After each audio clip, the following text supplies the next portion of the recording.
ఈ తెలంగాణ రాజ్యాధికార పార్టీకి తెలంగాణ రాష్ట్రంగా బీసీ ఉద్యోగస్తులంటే ఆయన తహసీల్దార్ ఆఫీస్ లో పనిచేసే చెప్రాసి దగ్గర నుంచి అయినా సరే ఐఏఎస్ పొందిన సెక్రటరీ దగ్గర దాకా కూడా బీసీ ఎంప్లాయీస్ అంతే. వివక్ష తహసీల్దార్ ఆఫీస్ లో పనిచేసే చెప్రాసి దగ్గర నుంచి అయినా సరే ఐఏఎస్ పొందిన సెక్రటరీ దగ్గర దాకా కూడా బీసీ ఎంప్లాయీస్ అంతే. ఎదుర్కోవడంలో వాళ్ళలో ఉన్న తేడా ఏం లేదు. క్యాడర్ లో తేడా ఉండొచ్చు కానీ వివక్షలో తేడా లేదు. క్యాడర్ లో తేడా ఉండొచ్చు కానీ వివక్షలో తేడా లేదు. ఒక ఐపీఎస్ ఆఫీసర్ భట్రాజు ఐపీఎస్ ఆఫీసర్ నా దగ్గరకు వచ్చిండు. భట్రాజు ఐపీఎస్ ఆఫీసర్ నవీన్ కుమార్ అని నా దగ్గరకు వచ్చిండు. అతన్ని అగ్రవర్ణ అధికారులంతా ముప్పేట దాడి చేసి అతన్ని అణిచివేస్తే నా వర్గాల బిడ్డ కదా అని నేను లెటర్ రాసుకొని ముఖ్యమంత్రి గారి దగ్గర పోయినా. అయ్యా, నా ఓనికి అన్యాయం జరుగుతా ఉంది, ఇతనికి ఒక సముచిత స్థానం కల్పించాలి ఈ ప్రభుత్వం అని చెప్పి పోతే ముఖ్యమంత్రి ఏమంటాడు, నేను ఇంకా సస్పెండ్ చేద్దాం అనుకుంటున్నా అని అన్నాడు. ఎంత అహంకారపూరితమైన మాట. నేను సస్పెండ్ చేద్దామనుకున్నా అంటాడు. నువ్వు చేయి బిడ్డ, నేను చూసుకుంటాను నేను అనుకున్నా.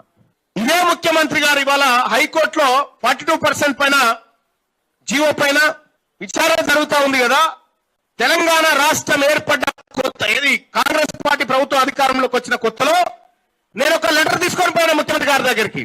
అయ్యా, ఈ హైకోర్టులో ఉన్నటువంటి గవర్నమెంట్ లీడర్లు ఎవరైతే ఉంటారో advocate general, additional advocate general, ఈ పదవులలో మా బీసీలు లేరయ్యా, మా వాళ్ళకు ఒక అవకాశం ఇవ్వండి అని పోయినాను సార్. పోతే ముఖ్యమంత్రి ఏమన్నాడు ఎరికేనా, ఆన్ రికార్డ్ చెప్తా ఉన్నా, నాకు ఇంట్రెస్ట్ లేదు అన్నాడు. మీ బీసీలకు ఇవ్వడం నాకు ఇంట్రెస్ట్ లేదని చెప్పిండు. నా ముఖం ముందు చెప్పిండు. ఇక రెండోది, సరే నా వర్గాలకు ఇవ్వడానికి నీకు ఇంట్రెస్ట్ లేదు కానీ మళ్ళొక్కసారి లెటర్ పట్టుకొని పోయినా, అయ్యా ఈ తెలంగాణ రాష్ట్రంలో ఈడబ్ల్యూఎస్ కోట అక్రమంగా ఏ ఆలోచన ఏ రిపోర్ట్ లేకుండా అమలైతా ఉంది. దీని మీద ఒక కమిటీ వేసి వాస్తవంగా ఈడబ్ల్యూఎస్ కరువులైనటువంటి వాళ్ళు ఎంతమంది ఉన్నారో అంత శాతం రిజర్వేషన్ ఇచ్చి మిగతా మాఫ్ చేయని చెప్పిన. ఆయన ఏమన్నాడు, ఇదేందో నాకు తెలియదు ఇది అని అన్నాడు. ఇదేందో నాకు తెలియదు అన్నాడు. ఏక్ నంబర్ చోర్, అది నాకు తెలుసు. ఇట్లా అంటే బీసీల అంశం వచ్చినప్పుడేమో అతని గురించి నాకు మొత్తం తెలుసు, నేను సస్పెండ్ చేస్తా అంటాడు.